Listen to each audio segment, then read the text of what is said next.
All right, I'm here with Tate. We're going to go through the diagnostic ultrasound looking at the rotator cuff. So this can prevent you having to get a MRI, and also we can do serial exams. We can do repeat exams so you get a good idea of what your rotator cuff looks over time. So for instance, if you're pitching in a season or going through a tough season, you can make sure that your rotator cuff stays healthy. So let's get started. All right, so first what we want to do is look at the biceps tendon. So I've got a decent picture of it right there. I'll freeze it, and you can see this kind of little spot there. You've got the humerus right in through there, the biceps tendon there, and then the tendon ligament that goes over that. So if that is distended, if it's full of fluid, then we suspect rotator cuff, but Tate's looks pretty good.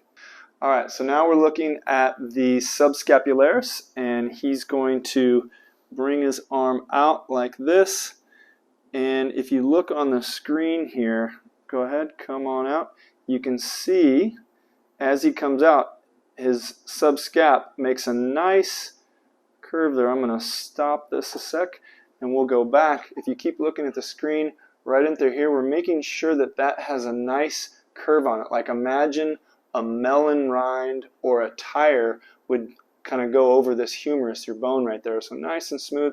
So his subscap's pretty healthy there. And we will move on to the supraspinatus and infra. All right, so Tate was telling me that when he raises his shoulder sometimes, when he gets to a specific position, right about there, he has pain in his shoulder. And so I wanted to show him why that's happening. If we kind of zoom in on the shot here, you can see where the supraspinatus attaches. That's the acromion. That's where his supraspinatus attaches onto the humerus. Let me get a better pic. So right in through there. And so as he raises his arm, go ahead and raise that up slowly. Actually, go back down. I want to get a better view of that kind of bump. So right in there. So as he raises up, actually back down. Yeah, right. There's the bump. That's what we're looking for right there. So what I'm looking at is this right there. As that gets close to this bone, which is hard to see, there we are. There's the bone. So when that gets close to there, right there, which if you zoom out, look at his arm, bring it back up. So it's right there that he's feeling that.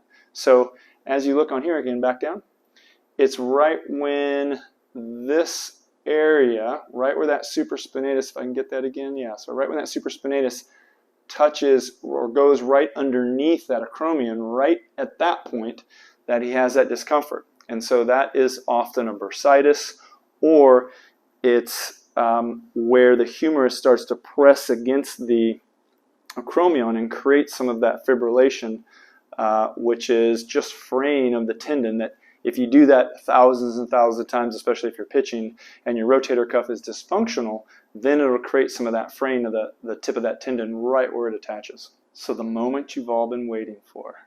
So this is the supraspinatus and infraspinatus attachment on the humerus. If you take a look at the screen right here, I'll freeze it. What you're looking for is this humerus attaching on to this kind of ridge right here. This isn't a great pic right here, but if I back up a bit, yeah, it's still not a great pic, but I'll unfreeze it. So right here, I was having difficulties getting rid of this darkened area right in there. So let me make sure I got. So this darkened area is sometimes concerning, but it's a what we call an artifact, difficulty with imaging, that sometimes this little divot in here turns black, and my job is to make it look like this as much as possible. He could have some tendinopathy there, but when I wasn't on camera, we were able to fill that in a little bit, and I don't think he's got a whole lot of damage to that area. So, but overall, his rotator cuff attachment of the supra and infraspinatus are pretty good, because you don't see a lot of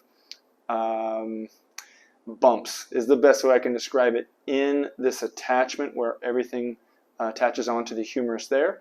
And then he's got a nice smooth curve, a rounded curve, just like we saw in the subscapularis in his rotator cuff there. So overall, he's doing pretty well in his rotator cuff, and we don't have to do any surgery. But we didn't suspect surgery or anything like that, but we were just messing with it. And so if you want to get your shoulder checked out, it's a pretty quick process, and we can just quickly do a diagnostic ultrasound, save you hundreds of dollars versus doing an MRI.